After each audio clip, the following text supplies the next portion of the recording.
तो आज हम बात करने वाले हैं एडा के Q4 के रिजल्ट्स के बारे में। एडा के Q4 के रिजल्ट कल मार्केट बंद होने के बाद अनाउंस हुए थे, जिसका इम्पैक्ट हमें जो है मंडे को देखने को मिलेगा। तो क्या आया है इन नंबर्स में, क्या ग्रोथ हुई है, क्या फॉल हुआ है, क्या डिविडेंड है, क्या कुछ और इन्फॉर्मेशन है, इम्पॉर्टेंट इन्फॉर्मेशन आज इस वीडियो में हम डिटेल में डिस्कस करने वाले हैं। तो अगर आपको वीडियो पसंद आता है तो इस वीडियो को ज़्यादा से ज़्यादा लाइक कीजिए, ज़्यादा से ज़्यादा लोगों को तक शेयर कीजिए ताकि उनको भी अवेयरनेस मिल सके। और अगर आपने हमारे चैनल स्टॉक कंट्रोल हिंदी को सब्सक्राइब नहीं किया है तो और भी ऐसे ही हिंदी में स्टॉक मार्केट की जानकारी के लिए आप हमारे चैनल स्टॉक कंट्रोल हिंदी को सब्सक्राइब कर लीजिए ताकि ऐसे ही लेटेस्ट वीडियो अपडेट आप सभी को मिल सके। तो चलिए स्टार्ट करते हैं हमारे आज की इस वीडियो को। तो अगर आपने हमारे चैनल स्टॉक कंट्रोल हिंदी पे फर्स्ट टाइम विजिट किया है तो हम आप सभी को बताना चाहते हैं कि अगर आपने हमारे चैनल को सब्सक्राइब नहीं किया तो उसे सब्सक्राइब कर लीजिए। साथ में इस चैनल पे आपको फाइनेंशियल अवेयरनेस से जुड़े एजुकेशनल वीडियोस आपको मिलेंगे, जिसमें शेयर मार्केट से जुड़ी सारी अपडेट्स आपको मिलेगी। हम किसी भी शेयर्स की खरीद बेच को रेकमेंड नहीं करते हैं। तो अगर आपको किसी भी शेयर्स में इन्वेस्ट करना है या फिर आपको इसमें ट्रेडिंग करनी है तो आप अपने फाइनेंशियल एडवाइज़र की मदद ले सकते हैं। तो चलिए स्टार्ट करते हैं वीडियो को।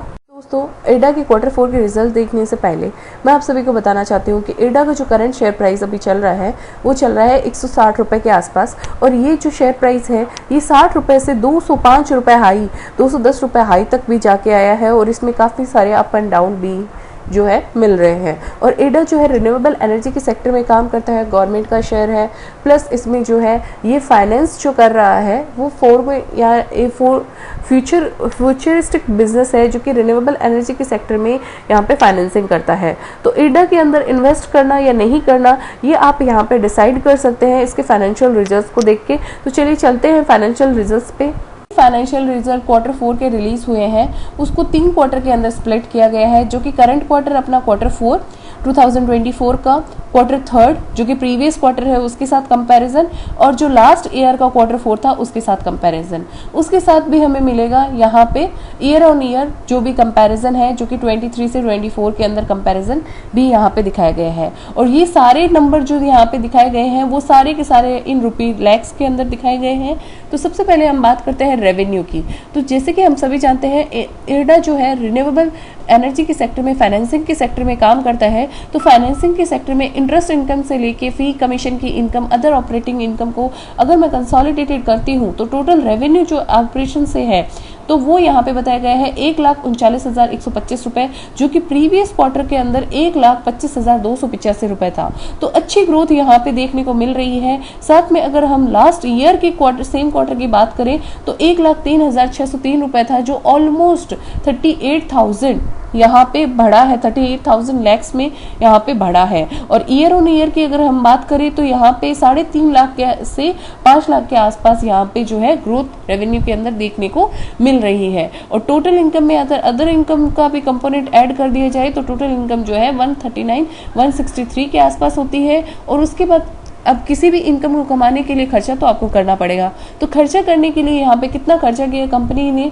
तो कंपनी ने प्रीवियस क्वार्टर के अंदर 86,705 का खर्चा किया है, जो कि करंट क्वार्टर के अंदर 91,196। तो जो इन कंपैरिजन टू इनकम अगर हम देखें तो कंपैरेटिवली जो एक्सपेंस का रेशियो है वो कम है यहाँ पे। अब हम बात करते हैं एक्सेप्शनल आइटम। तो एक्सेप्शनल आइटम कोई भी तरह का एक्सेप्शनल आइटम नहीं है। और अगर हम बात करें पीबीटी की तो पीबीटी जो है वो कंपनी का यहाँ पे 28,837 रुपए लास्ट ईयर था, जो कि करंट क्वार्टर के अंदर अगर हम देखें तो 47,966 रुपए, यानी कि ग्रोथ अच्छी हो रही है। और जो कि प्रीवियस क्वार्टर के अंदर 38,613 रुपए के आसपास था। तो अगर हम देखें तो पीबीटी में भी अच्छी ग्रोथ है। ईयर ऑन ईयर भी देखें तो ईयर ऑन ईयर जो है 1,13,924 से 1,68,523 रुपए है। और टैक्स तो यहाँ पे गवर्नमेंट जो है, गवर्नमेंट की कंपनी गवर्नमेंट को यहाँ पे टैक्स देगी। तो टैक्स का अगर हम कंपोनेंट इसमें निकाल दे तो अगर नेट प्रॉफिट की मैं बात करूँ जो कि पैट है, पैट यहाँ पे जो है यहाँ पे ज़्यादा स्टेबल है। तो इसमें 33,553 रुपए जो लास्ट क्वार्टर में था और अभी है 33,737 रुपए। और अगर मैं यही सेम क्वार्टर को प्रीवियस क्वार्टर से कंपेयर करूं तो उसमें हम बोल सकते हैं कि अच्छी ग्रोथ है, 25,361 से 33,737 रुपए। अदर कंप्रहेंसिव इनकम को अगर हम बात करें तो काफ़ी अदर कंप्रेहेंसिव इनकम का जो टोटल है वो यहाँ पे कम हुआ है। उसके बाद अब हम बात करते हैं यहाँ पे बेसिक ईपीएस और डाइल्यूटेड ईपीएस। तो बेसिक ईपीएस अगर मैं बात करूँ तो कंपैरेटिवली कम हुआ है, क्योंकि प्रीवियस क्वार्टर के अंदर ₹1.38 जो है बेसिक ईपीएस था और अब यहाँ पे ₹1.25 है। लास्ट ईयर के लास्ट क्वार्टर की अगर मैं बात करूँ तो जो था आपका ₹1.11, तो वो यहाँ पे बढ़ के ₹1.25 हो गया है। अगर ईयर ऑन ईयर की मैं बात करूँ तो ईयर ऑन ईयर यहाँ पे जो है ₹3.78 से ₹5.16।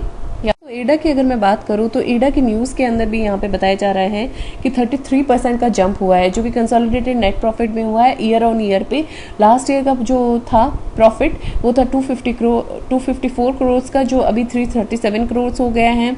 और इसका रीज़न भी जो बताया जा रहा है वो ये बताया जा रहा है कि कंपनी के बोर्ड ने अप्रूव किया है एक सब्सिडरी कंपनी जो कि रिटेल सेक्टर के अंदर अभी यहाँ पे इन्वेस्ट करेगी। तो यहाँ पे रिटेल सेक्टर में पीएम कुसुम की वजह से जो है यहाँ पे रूफटॉप सोलर और B2C सेगमेंट की वजह से यहाँ पे ग्रोथ जो है हमें देखने को मिल रही है। साथ में यहाँ पे क्रेडिट की क्वालिटी भी यहाँ पे बढ़ाई गई है, जिसमें ग्रॉस एनपीए जो है रिड्यूस हो गया है 2.36%, जो कि पहले था आपका ईयर ऑन ईयर अगर हम देखें तो 3.21% था। और नेट एनपीए जो है 1.66% से 0.99% हो गया है। साथ में यहाँ पे जो ये लास्ट ट्रेडिंग प्राइस था वो यहाँ पे 1.35% लोअर था। तो अभी जो है हाईएस्ट एनुअल सैंक्शन भी यहाँ पे किए हैं एडा ने, और डिसबर्समेंट भी जो यहाँ पे कंक्लूड भी हुए हैं। तो इस तरह से अगर देखें तो सैंक्शन अमाउंट जो है कंपनी का वो है 37,354 करोड़, जिसमें से सैंक्शन हो गया है 25,089 करोड़ का। तो इससे सिग्निफिकेंट ग्रोथ हुई है 26% जो कि लोन बुक में। तो अब यहाँ पे अब जो स्टैंड कर रहे हैं वो 59,650। तो इस तरह से यहाँ पे जो है मैं आप सभी को यही सजेस्ट करूँगी, अगर आपको किसी कंपनी में इन्वेस्ट करना है तो उस कंपनी के पहले बैलेंस शीट पढ़िए, उसको पहले अच्छे से समझिए उसमें कंपनी में क्या हो रहा है। सीधे ही आप जाके इन्वेस्ट मत कीजिए, किसी भी कंपनी को समझिए, किसी भी कंपनी के फंडामेंटल समझिए। अगर आपके फंडामेंटल्स अच्छे होंगे ना तो आप जिस कंपनी में भी इन्वेस्ट करेंगे ना आप कमा के ही निकलेंगे शेयर मार्केट में। अगर सिर्फ आप किसी भी रैंडम टिप के बेसिस पे बिना कोई अपने एनालिसिस के अगर इन्वेस्ट कर देते हैं तो आपको यहाँ पे डेफिनेटली लॉस होगा। शेयर मार्केट में कमाना आसान नहीं है, लेकिन उसको कमाने के लिए आपके पास सोर्सेज बहुत सारे हैं। तो आप उन सबको जो है एनालाइज करके ही आप यहाँ पे अपने जो हार्ड अर्न मनी है, जो आपने खून पसीने से कमाई है, उसमें इन्वेस्ट कीजिए। तो ऐसे ही लेटेस्ट वीडियो अपडेट्स के लिए आप हमारे चैनल स्टॉक कंट्रोल हिंदी को सब्सक्राइब कर लीजिए, ताकि मैं आप सभी को यहाँ पे अवेयरनेस के लिए काफ़ी सारे वीडियोस लेके आऊँगी, तो उनका अपडेट आपको मिलते रहे। तो चलिए मिलते हैं नेक्स्ट वीडियो में।